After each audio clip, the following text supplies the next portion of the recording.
Okay, so what we've done here is that we've had a dilemma here with the new suspension build. When looking underneath the car, we realized that the expensive fancy racing shocks had actually almost no travel to it, which is a problem because its shock absorber is supposed to move up and down and absorb shock. That's why they call it a shock. That's why it's calling a shock. That wasn't happening in this case. And so that's a bad thing? Yeah. We had a two-flight. And the original plan was, of course, to run these shocks so they were adjustable and not having to go between different kinds of shocks between the road and the track. Right. And so now we had another issue with the suspension sitting much lower, the shocks lower, it was too low for the trailer.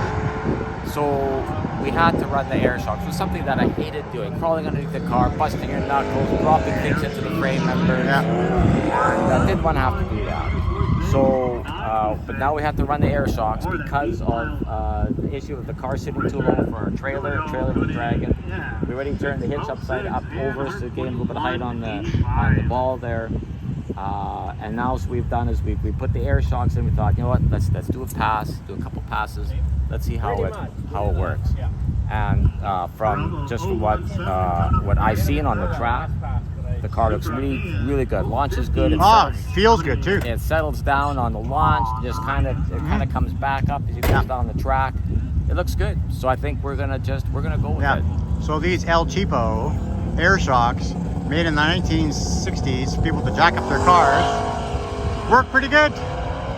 Yeah. With the Caltech adjustment you did. With the Caltech adjustment. So yeah. So then on the second run of this day, day 2 of Miles Mayhem, we did 7.54 on this car, and that's pretty good. But I short shifted into third gear, so I can do better, I think.